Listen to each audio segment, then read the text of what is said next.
Where does the power lie in Gilead? Who holds power? It's easy at first glance to think that the church or some sort of religious organization holds power, and in fact, this novel has been accused of being anti-religious.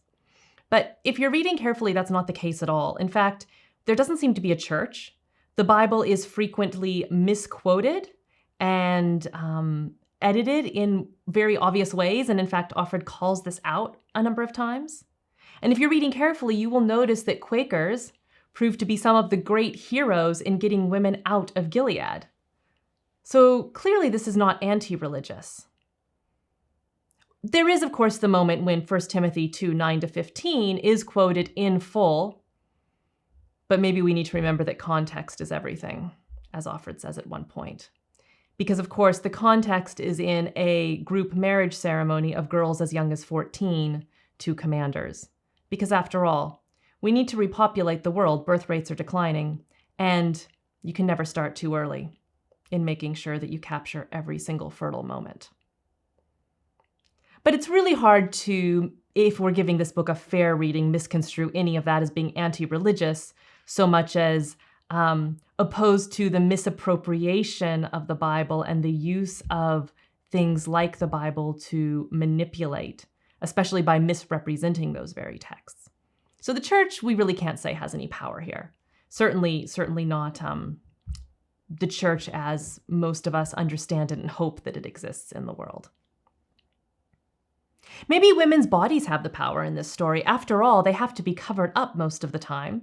And when we talk about the time before, their bodies are uncovered for power. But in both of those, it's not really about the power of the female body so much as the threat that body poses. And in both cases, whether one is uncovering the body or covering the body, it is happening because of a sense that the body is for the use of men.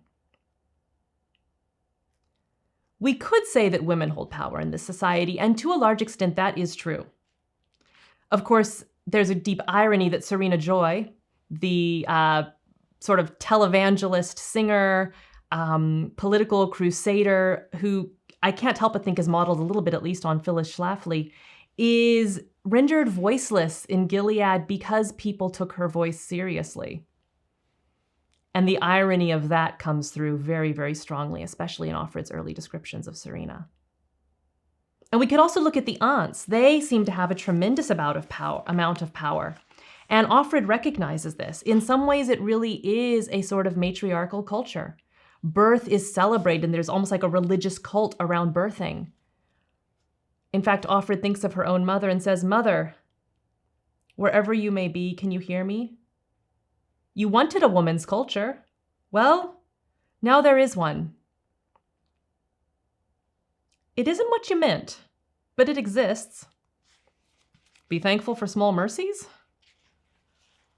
Women hold a lot of power, but in the end, even their power is limited and constrained by men. And do men hold power? Oh, yeah. But we knew this. This isn't a surprise. In the before time, they held power, and they hold power in Gilead. And when the commander takes Offred to the Jezebels, in fact, he is showing off to her on page 236. He retains hold of my arm as he talks, his spine straightens imperceptibly, his chest expands, his voice assumes more and more of its sprightliness and jocularity of youth. It occurs to me he's showing off. He is showing me off to them, and they understand that. They are decorous enough, they keep their hands to themselves, but they review my breasts, my legs, as if there's no reason why they shouldn't. But he is also showing off to me.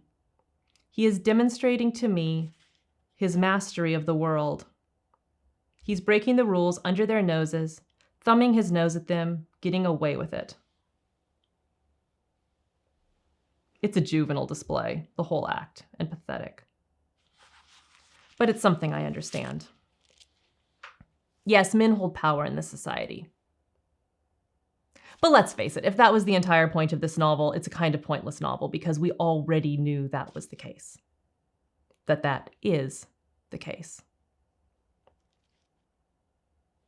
So where does power lie in this novel? Page 134, in what really is a turning point in the novel, Atwood writes, "But if you happen to be a man sometime in the future and you've made it this far, please remember, you will never be subjected to the temptation or feeling you must forgive as a man as a woman. It is difficult to resist, believe me. But remember that forgiveness, too, is a power. To beg for it is a power, and to withhold or bestow it is a power, perhaps the greatest. Maybe none of this is about control. Maybe it really isn't about who can own whom, who can do what to whom and get away with it, even as far as death. Maybe it isn't about who can sit and who has to kneel or stand or lie down, legs spread open. Maybe it's about who can do what to whom and be forgiven it. Never tell me it amounts to the same thing." Atwood is suggesting here that the real power in this novel is in the power to forgive, and more insidiously, the power to be forgiven. What does it mean to have the power to forgive? Offred has that power. But what does it mean that there is the temptation to forgive?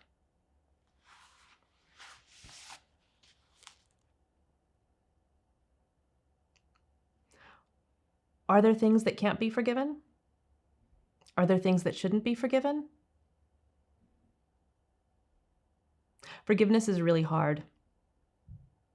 And maybe, in time, all things should be forgiven by us. But what about the expectation of forgiveness? That's something else entirely. And maybe that's where the real power lies.